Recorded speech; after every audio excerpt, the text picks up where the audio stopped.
ओम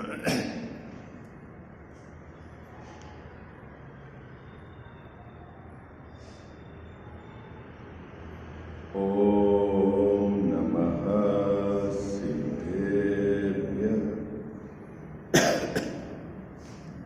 ओम नमः सिद्धेभ्यः।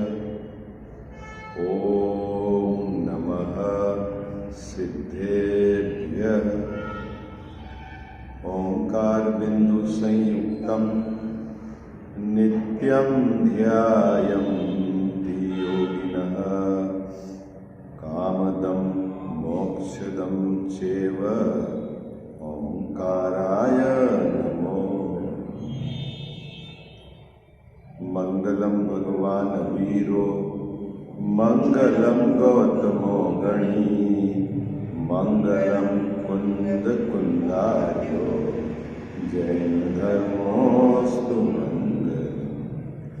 सर्वमंगल मांगल्यम सर्वकल्याणकारकम प्रधानां सर्वधर्माणां जैनं जयतु शासनम्।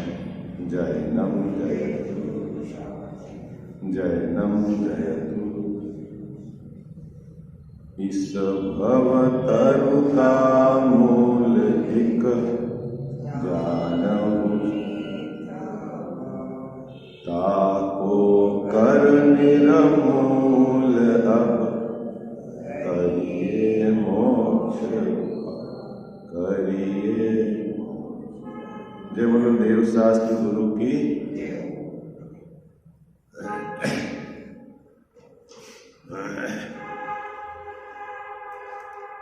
प्रकरण क्या चल रहा है अपना? हाँ, संवर तत्व संबंधी भूल। क्या? संवर तत्व का अन्यथा स्वरूप है ना, ये है ना हेडिंग। जैन मिथ्या दृष्टि संवर तत्व को किस प्रकार अन्यथा स्वीकारता है? क्या है? जैन मिथ्या दृष्टि संवर तत्व के संबंध में क्या भूल रखता है श्रद्धान में, उसकी चर्चा यहाँ टोडरमल साहब ने की है। बोलो, आप पंक्ति बोलोगे? क्या है मैंने जो बोला? जैन मिथ्या दृष्टि किस प्रकार संवर तत्व के प्रति विपरीत श्रद्धान रखता है। अब ये विपरीत श्रद्धान मतलब क्या? कि जिस प्रकार संवर है उस प्रकार नहीं मानता। विपरीत श्रद्धान क्या है? जिस प्रकार संवर है उस प्रकार नहीं मानता। और पढ़ता जैन ग्रंथ है। क्या? स्वाध्याय क्या करता है? जैन ग्रंथ करता है, लेकिन आचार्य महाराज की अपेक्षा को नहीं समझता है ना। अब समिति को संवर का कारण कहा। अपना प्रकरण क्या चल रहा था? समिति को संवर का कारण कहा। किसने कहा? आचार्य महाराज ने कहा है ना। केवली भगवान की वाणी में आया है क्या कि समिति से संवर है ना। क्या? अब गड़बड़ क्या करता है जैन मिथ्या दृष्टि कि जो समिति का बाह्य रूप है उससे संवर मानता है और असली समिति उसको जानता नहीं। ये है मुद्दे वाली बात। क्या? फिर से क्या कहा टेक्चर जी बाबू जी? क्या? समिति का असली स्वरूप नहीं जानता। असली मतलब निश्चय रूप नहीं जानता। और सूत्र में तो पढ़ा है कि समिति से संवर होता है, तो वो क्या करता है? बाह्य समिति है उसी को संवर का कारण मानता है। इस प्रकार उसके संवर तत्व संबंधी भूल बनी हुई है। कितने लोगों को याद है? मैंने जो बात कही समझ में आ रही है आपको? है? अब आप देखो, इतने बरस हो गए अपने को, 30 बरस, 35 बरस, 40 बरस स्वाध्याय करते करते। अब आपसे पूछे कि समिति कितनी होती है और निश्चय समिति घटाओ, तो आप घटा पाओगे? क्या बोलोगे? समिति मतलब 5 समिति होती है, एरिया समिति, 4 हाथ देखकर चलना जमीन को, ये एरिया समिति है। भाषा समिति, हित मित प्रिय वचन बोलना भाषा समिति है। ऐसना समिति, 46 दोष को टालकर भोजन करना, ये ऐसना समिति है। और आदान निक्षेपण समिति क्या है? कोई भी पीछे कमंडल आदि सामान उठाए तो देखभाल करके है। और प्रतिष्ठापन है, मलमूत्र का त्याग करे, तो जहां जीव जंतु नहीं है ऐसी जगह वह मलमूत्र का।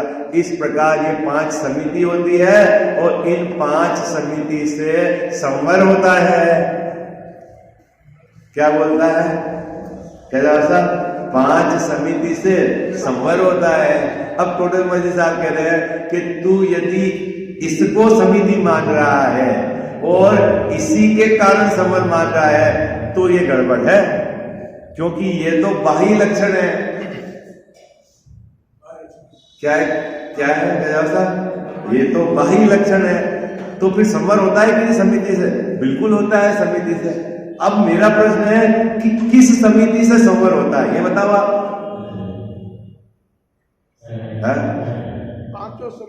पांचों समिति से। तो वो क्या है 5 समिति से संवर होता है? तो आप बोलोगे ना 4 हाथ जमीन देखकर चलना, उससे संवर होता है। अच्छा, और नहीं देख के चलेंगे तो क्या होगा? पाप बंद होगा। तो नहीं देखकर चलना, प्रमाद रूप प्रवृत्ति करना, वो तो पाप बंद का कारण है। और देख कर चलना वो जीव की रक्षा का भाव है। अब वो पुण्य बंद का कारण है कि संवर है, ये बताओ। क्या बात पकड़ में ही आपको? नहीं देखकर अयत्नाचार पूर्वक चलना वो पाप बंद का कारण है, ठीक है। और यत्नाचार पूर्वक चलना वो तो फिर धर्म का है। संवर तो धर्म का नाम है। संवर तो धर्म का नाम है। संवर मतलब क्या?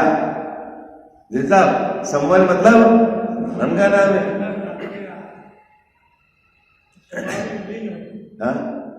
स्वभाव में शुद्ध उपयोग रूप लीनता वो तो अंतर्मुहूर्त में रहती है, और फिर बाहर आते हैं तो फिर उनके संवर नहीं है, वो कैसा है वो समझना है आपको। क्या करें? ये है मुद्दे वाली बात। इस बात को यहाँ पर टोटल मुझे साहब ने समझाया। देखो मैं आपको ट्रिक बताता हूँ, ट्रिक अपने जीवन में भी काम की बात है, ठीक है। क्योंकि मुनिराज की जो चीज पालन होती है, एक देश श्रावक के भी पालन होती है। ऐसा मत समझ लेना कि सिर्फ मुनिराज की बात है। क्या? जो भी मुनिराज के जीवन में है उसका एक देश गृहस्थ पालन कर सकता है, ठीक है ना। अभी देखो मुनिराज बनती कोशिश को बोलते ही नहीं।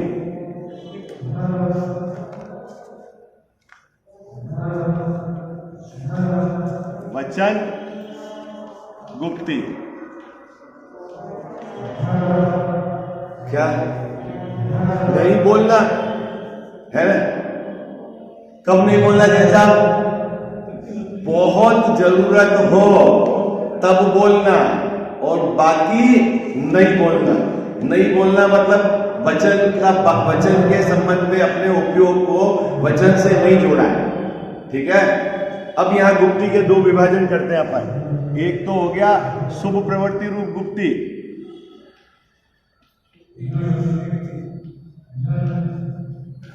एक धर्म रूप प्रवृत्ति, धर्म रूप गुप्ती। क्या कजाल साहब अपन ने गुप्ती में क्या 2 विभाजन किए? एक शुभ प्रवृत्ति रूप गुप्ती और एक धर्म रूप गुप्ती, ठीक है। नहीं बोलना, एक बार अपने उपयोग को वचन से युक्त नहीं करना, ठीक है। तो आपने अब उस उपयोग को अपनी स्वभाव में ले जाकर स्थिर करना। तो अब जो स्वभाव में स्थिरता है वो तो हो गया धर्म, और बाहर से आपने वचन नहीं बोले है ना, और तो ये जो हो गया ये आपकी क्या हो गया, शुभ प्रवृत्ति हो गई ना गजाव साहब। क्या फर्क समझा? न बोले और न बोलने के संबंध में कोई उन्होंने विचार किया, मतलब अपने उपयोग को मन से भी नहीं जोड़ा। अब इसमें और विभाजन कर लो, है ना। और मन में शुद्धात्म तत्व की भावना,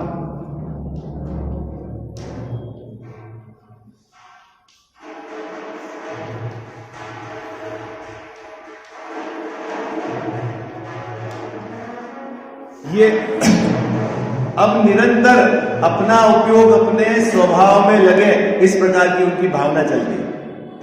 तो ये जो भावना है ना, ये भी शुभ प्रवृत्ति है, पुण्य बंध का कारण है।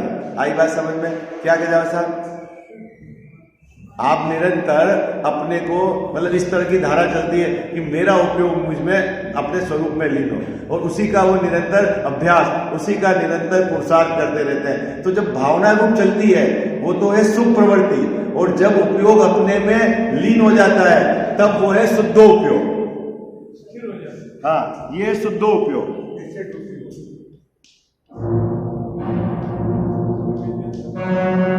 तो ये तो हो गया आपका धर्म, और ये जो शुभ प्रवृत्ति है ये हो गया आपका पुण्य बंध। ठीक है, ये किस केस में हुआ? किस केस में हुआ? गुप्ती के केस में। किस केस में? गुप्ती। जब तक आवश्यक नहीं हो मुनिराज बोलते ही नहीं है। क्या कहा जाता? जब तक, अब आप कल्पना करो कि 24 घंटे में कितने समय बोलने का विकल्प आता होगा उनको। अति आवश्यक हो तो मन वचन काया की चेष्टा करते हैं। आई बात समझ में? आज तो आपको विषय भी कठिन है और डिस्टर्बेंस ज्यादा है।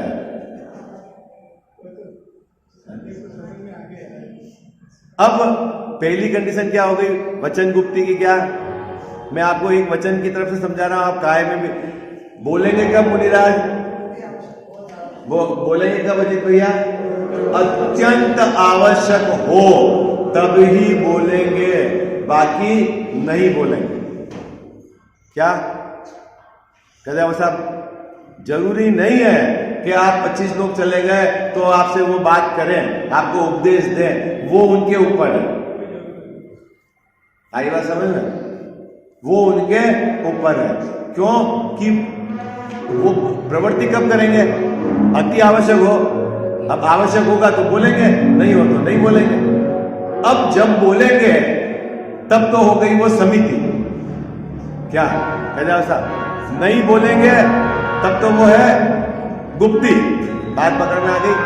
बोलेंगे नहीं तब तो है गुप्ती, और जब बोलेंगे तब क्या है? समिति। लेकिन बोलते समय भी क्या सावधानी रखते हैं। अब वो जो सावधानी है वो अपने को समझना है। क्या ये तो गुप्ती का विषय अपन चल चुके हैं, अब अपने को समिति की चर्चा करनी है। देखो, ये तो जब नहीं बोले उस समय की मैंने आपको ये निश्चय और ये व्यवहार बताया, ठीक है। अब समिति में बोले,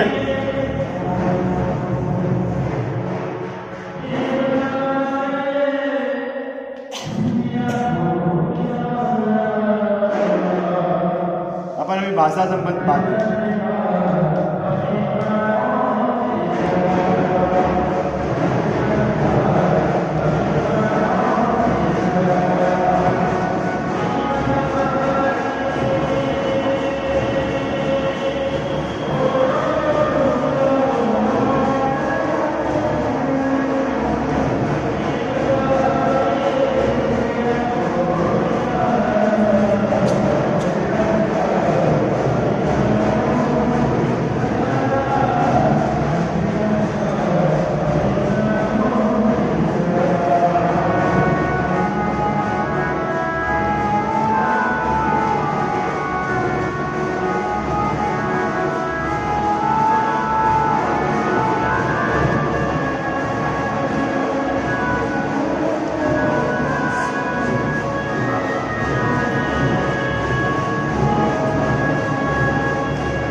बोलेंगे नहीं, है ना।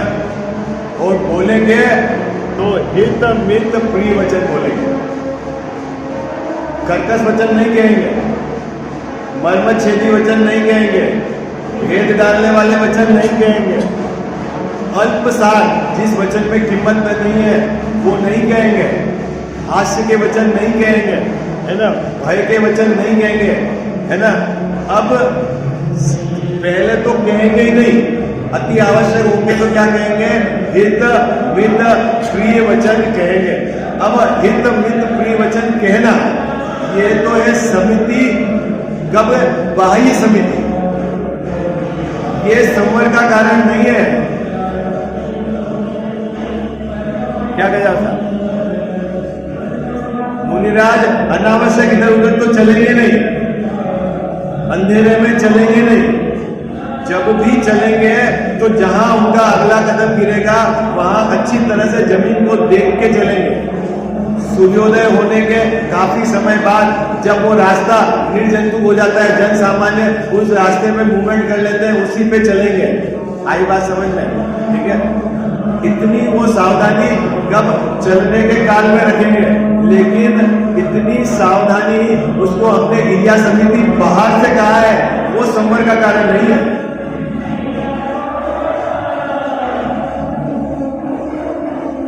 कितने लोगों को समझ में आ रहा है?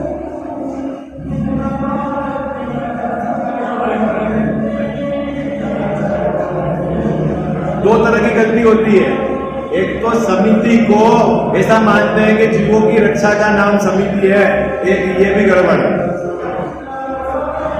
दूसरा, बाह्य समिति को संवर मानते हैं, ये भी गड़बड़ है। क्या बात समझ में आई यार सब? क्या क्यों गड़बड़ है मैं बताता हूं कि 5 समिति सब में जीवों की रक्षा नहीं होती। अब ऐसा समिति में क्या होता है, 46 दोष को डालकर आहार लेते हैं। नवदा भक्ति से कोई आहार देगा तो लेंगे, नहीं तो नहीं लेंगे, तो उसमें जीवों की रक्षा का कोई विशेष प्रयोजन वहां है नहीं, दोष डालना है। और बाकी 4 जगह सावधानी पूर्वक प्रवृत्ति है, उसमें जीव की दया पलती है। कभी भी मुनिराज चलेंगे तो इधर उधर देखकर नहीं चलेंगे, क्या जैसा। लेकिन ये ध्यान रखना, ये बात मुनिराज के संबंध में समिति के रूप में कही है, एक देश तो आपको भी पालन करना है, आपको भी चलना है, तो आपको सावधानी पूर्वक यत्नाचार पूर्वक चलना है। आई बात समझ? क्यों ऐसा क्यों?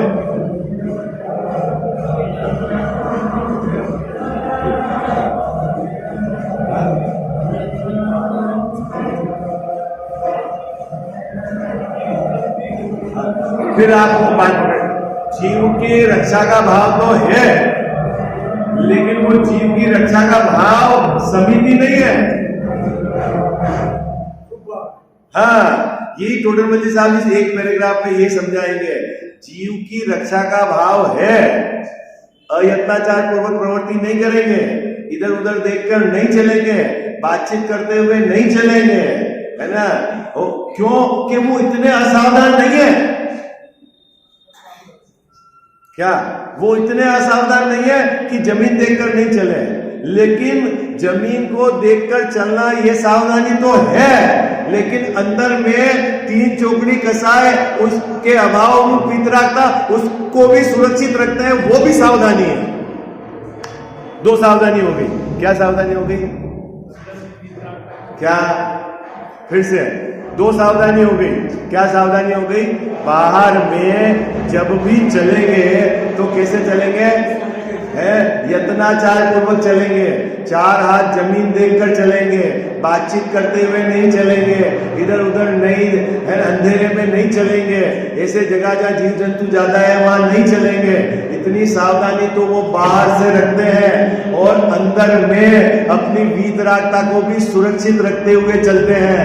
तो वो अंदर में 3 चौकड़ी कसाई की वीतरागता जो सुरक्षित है वो तो है निश्चय समिति, और बाहर में जो 6 काय के जीवों के प्रति रक्षा का भाव है वो है बाह्य समिति। समझ में आया आपको? अब वो निश्चय समिति है जो शुद्ध परिणति, उससे तो है संवर नहीं रहा, और इससे है पुण्य का बंध। ये है समझाना। कितने को समझ में आया? कितने को समझ में आया? बोलो भाई, कितने को? केदार साहब समझ में आया? नहीं आया? अभी आप बैठाओ। 2 तरह की सावधानी है। देखो, नहीं चलेंगे तो वो बात अलग है, गुप्ती में चली गई। नहीं बोलेंगे तो गुप्ती में चली गई। अब जब बोलेंगे तो हर समय बोलते रहेंगे ऐसा नहीं है, अति आवश्यक हो तो बोलेंगे, और बोलेंगे तो उसमें सावधानी पूर्वक बोलेंगे। सावधानी क्या रहेगी? एक सावधानी तो भाई से बताई मैंने, भाई सावधानी, हित मित प्रिय वचन बोलेंगे, कर्कश वचन नहीं बोलेंगे, मर्मत छेदी वचन नहीं बोलेंगे, भेद डालने के वचन नहीं बोलेंगे, है ना, हास्य के वचन नहीं बोलेंगे, भय के वचन नहीं बोलेंगे, है ना। इतनी तो उनको बाहर से सावधानी है, लेकिन जब हित मित प्रिय वचन बोलेंगे तब अंदर की सावधानी भी है। क्या सावधानी? कि वीतराग परिणति, शुद्ध परिणति અને 3 चौकड़ी के कसाय की सुरक्षा होते हुए बोलेंगे। क्या?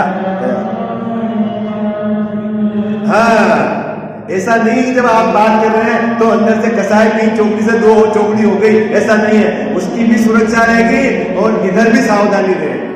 फिर से कितने लोगों को समझ में आया?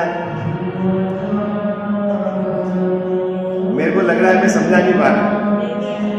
समझा पा? आपको बात पकड़ में आ रही है? क्या नहीं, वीतरागता परिणति, शुद्ध परिणति तो चलती है।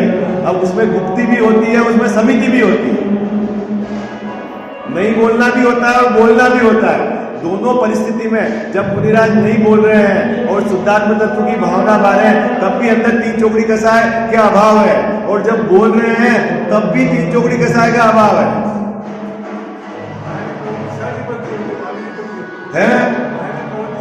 अरे हाँ, पर बाबूजी सहज बनती है, लेकिन सहजता में क्या सावधानी है वो बात चल रही है। अभी तो अपने को निश्चय संवर किसको कहना है ये समझा हुआ। समिति में संवर का हिस्सा बताओ, किसको संवर कहना, मुद्दा ये है। प्रश्न क्या चल रहा है अपना? 5 प्रकार की समिति है, उसमें संवर किसको कहना?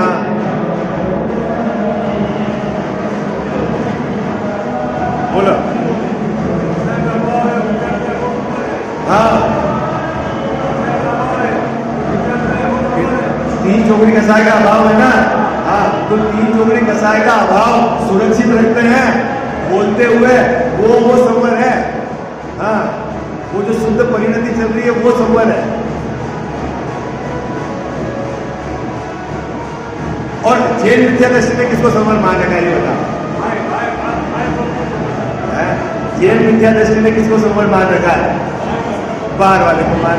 इसीलिए थोड़े साहब कह रहे हो विद्या दृष्टि।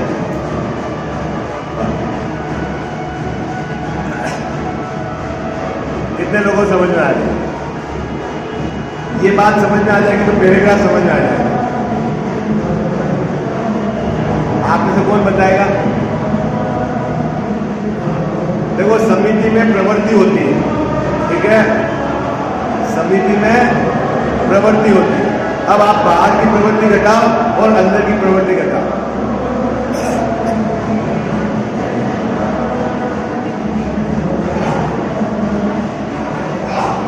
हाँ, बाहर में यत्नाचार पूर्वक प्रवर्तन होगा, ठीक है, और अंदर में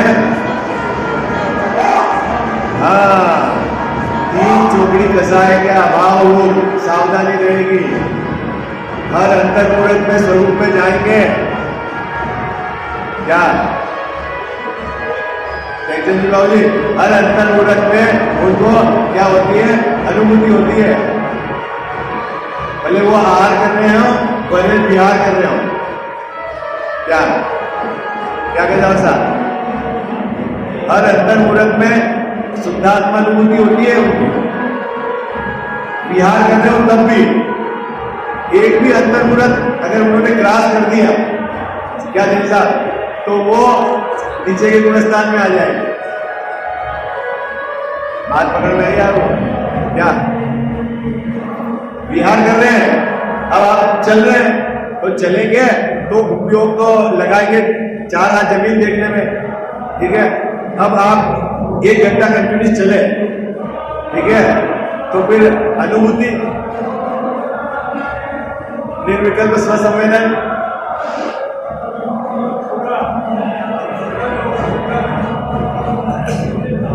विषय इतना बढ़िया है और आज डिस्टर्बेंस ज्यादा है।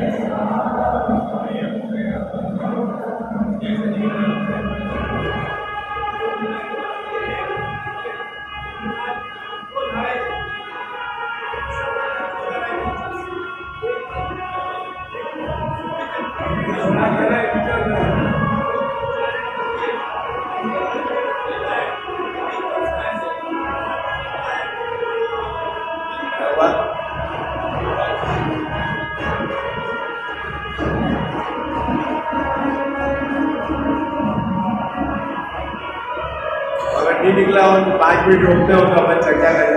निकल गए हो?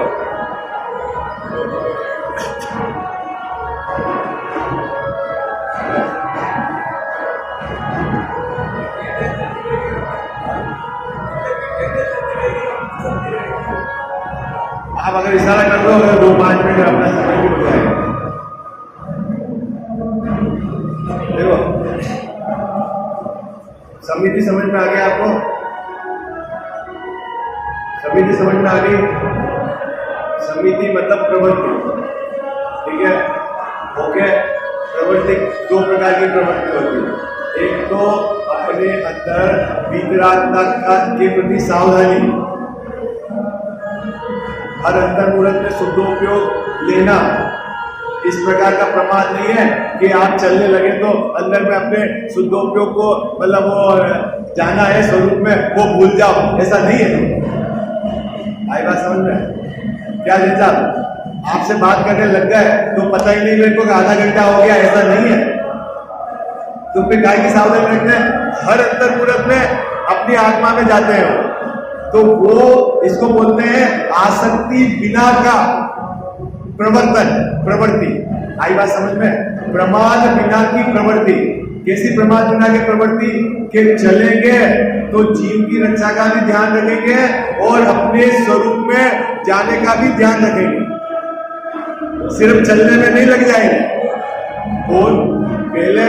पहले तो बोलेंगे ही नहीं, बोलेंगे तो हितमित प्रिय वचन बोलेंगे, इतनी सावधानी, और बोलते ही रहेंगे ऐसा नहीं, अंदर अपने स्वभाव में भी जाएंगे, उसकी भी सावधानी। तो जो अंदर में शुद्ध परिणति की रक्षा करते हैं और शुद्धोपयोग में जाते हैं अंतर्मुहूर्त में, वो तो है संवर, और बोलते हैं हितमित प्रिय वचन, वो है शुभ भाव, महापुण्यवत। ये कहना है छोटे बच्चे, ठीक है। अब आज तो अपन बंद कर देते हैं क्योंकि अब वो 5 मिनट तो होना भी नहीं। अब आप इस पैराग्राफ को पढ़ लेता हूं बोले, तथा पर जीवों की रक्षा के अर्थ यत्नाचार प्रवृत्ति उसको समिति मानता है। सो हिंसा के परिणाम से तो पाप होता है और रक्षा के परिणाम से संवर कहोगे तो पुण्य बंध का कारण कौन ठहरे? क्या प्रश्न? तथा देशना समिति में दोष चलता है, वहां रक्षा का प्रयोजन है नहीं, इसीलिए रक्षा ही के अर्थ समिति नहीं है। क्या आपके चित्त में ये बैठा है ना भाव कि छह गाय के जीवों की रक्षा करना उसी का नाम समिति है? ऐसा नहीं है। हाँ क्या कहते जी बाबू जी? 2 बात कही, 2 तर्क दिए टोडरमल साहब ने कि अगर जीव को मारने मतलब जीव की रक्षा का भाव नहीं होगा तो है पाप भाव, और जीव की रक्षा का भाव होगा तो ये पुण्य भाव है ना। तो फिर जीव की रक्षा के भाव को यदि आप समिति कहोगे तो फिर धर्म किसको कहोगे, संवर किसको कहोगे। एक बात और 5 प्रकार की समिति में देशना समिति में यदि अपन गहराई से विचार करें तो उसमें क्या है, दोष टालकर भोजन लेने की सावधानी रहती है। जीव की रक्षा वो तो वैसे भी वही जाते मुनिराज वही आहार करते हैं क्या, जहाँ उनके अकॉर्डिंग भोजन बना हुआ वो कितने पैरामीटर है उनको पता चल जाता है कि किसने शुद्धि से बनाया है, किसने उद्दिष्ट भोजन बना रखा है, उनको सब पता चल जाता है। आई बात समझ में। और फिर 46 दोष टाल के भोजन करना। अभी जैसा बहुत मार्मिक बात है इसमें समिति को समझने के। मुनिराज आहार के लिए निकले, रोज निकले ऐसा तो नियम नहीं, ठीक है। जब उनको ऐसा लगा कि मतलब भोजन के कारण उपयोग अपने स्वरूप में नहीं टिक पा रहा है, ठीक है, और आचार्य महाराज की परमिशन भी मिल गई तो वो आहार के लिए निकलेंगे, ठीक है। अब आहार के लिए निकले तो कहीं भी भोजन कर लेंगे, किसी भी परिस्थिति में भोजन कर लेंगे, ऐसा नहीं। ये क्या चक्कर है भाई, जब आपको भोजन करना है, आप जंगल से वन से शहर में आए भोजन के लिए, तो अब आपको भोजन कर लो खत्म। बोले नहीं, इसके लिए थोड़े मुनि साहब ने शब्द लिया है, अति आसक्ति पूर्वक नहीं होता है। वो एक नियमित नियम लेके चलेंगे, ये बाधा मिलेगी तो भोजन करो। फिर भोजन में 46 दोष डालकर नवदा भक्ति से फिर अंतराय को पालकर इतने पैरामीटर्स ये कहीं के बताएं कि आसक्ति नहीं है भोजन करने में। वो तो भोजन तो मजबूरी के लिए आए हैं, अंदर में तो उनको अपने स्वरूप में जाने की बराबर सावधानी बरतती है। ये है मुद्दा। हाँ,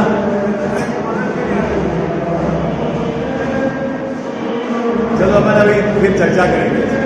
अभी आप 2-3 दिन अच्छे स्वाध्याय करो। जावाणी के ज्ञान ते सूझे लोकालोक, सोवाणी मस्तक चढ़ो सदा देत हूँ धोख।